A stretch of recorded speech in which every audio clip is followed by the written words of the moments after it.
Assalamualaikum warahmatullahi wabarakatuh. Pada video kali ini kami akan membahas tentang konsep pemilihan jalur routing.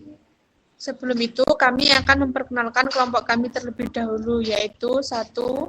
Alif Nur Istiqomah, 2. Dian Astri Natalia, 3. Gelar Wahyu Pertiwi, 4. Madinatul Inadila, 5. Mita Nurul Azizah, 6. Yuli Lestari.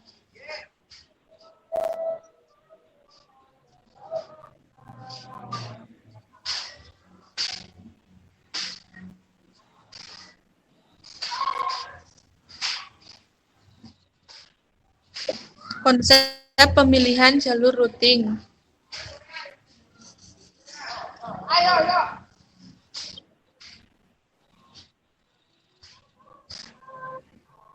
Untuk menentukan pemilihan jalur routing yang akan dilewati oleh sebuah router, biasanya terdapat sebuah tabel routing, yang mana tabel routing tersebut berfungsi untuk menyimpan informasi jalur routing yang akan digunakan ketika ada penerimaan data yang melewati sebuah router.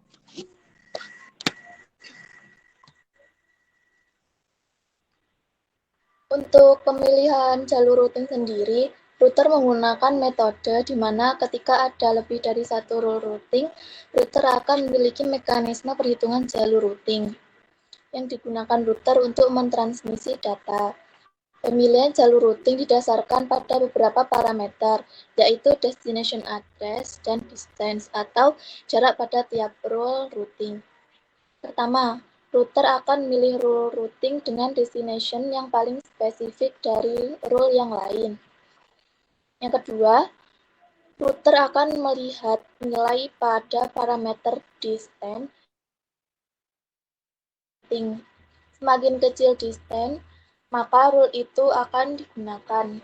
Yang ketiga, jika terdapat beberapa rule routing dengan destination sama atau spesifik dan distance sama, maka router akan memilih dengan random. Jenis-jenis routing protokol. Yang pertama, static routing. Static routing meneruskan paket dari sebuah network ke network yang lainnya berdasarkan yang ditentukan oleh seorang administrator. Route pada static routing tidak berubah, kecuali jika diubah secara manual oleh administrator.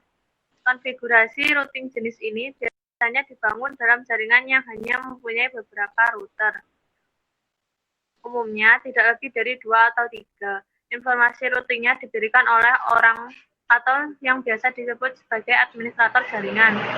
Secara manual, pada satu router hanya memiliki satu tabel routing. Jenis routing statik ini biasanya digunakan untuk jaringan kecil dan stabil. Di sini ada layout static routing 3 router dengan PC1 memiliki IP 192.168.5.0/24 dan PC2 192.168.10.0/24, PC3 192.168.15.0/24, Gateway 10.10.10.0/24 dan 20.20.20.0/24. Pertama, kita konfigurasikan dahulu IP address pada masing-masing router. Nah, untuk router 1, interface yang menuju klien 192.168.5.1/24, interface yang menuju ke router 2 10.10.10.1/24. Untuk router 2, interface yang menuju ke klien 192.168.10.1/24, interface yang menuju ke router 1 10.10.10.2/24 dan interface yang menuju ke router 3 20.20.20.1/24. Untuk router 3, interface yang menuju ke klien 192.168.15.1/24 dan interface yang menuju ke router 2 20.20.20.2/24. Untuk selanjutnya, kita membuat rule root pada masing-masing router. Pada rute 1 akan ada 3 komponen, yaitu root dengan destination address 192.168.10.0/24, 20.20.20.20.0/24, dan 192.168.15.0/24.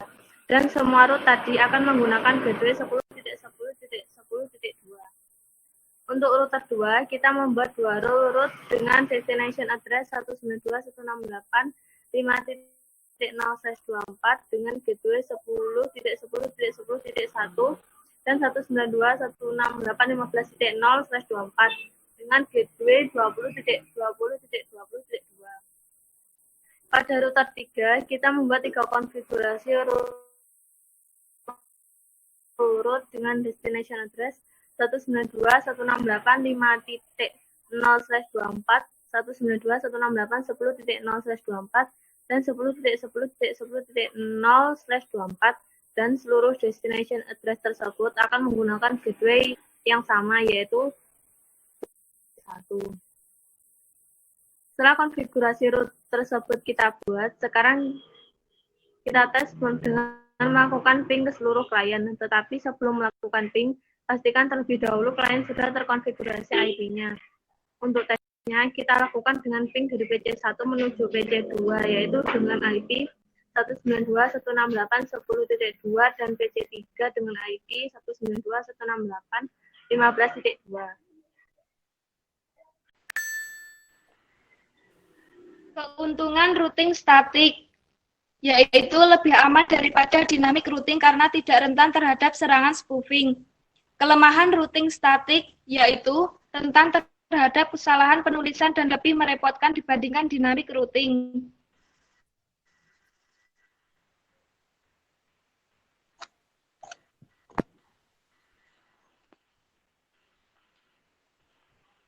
Dua, dynamic routing.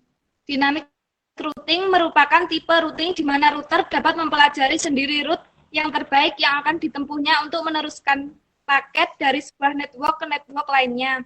Administrator tidak menentukan route yang harus ditempuh oleh paket-paket tersebut. Administrator hanya menentukan bagaimana cara router mempelajari paket, dan kemudian router mempelajarinya sendiri. Route pada dynamic routing berubah sesuai dengan pelajaran yang didapatkan oleh router, dengan topologi seperti berikut.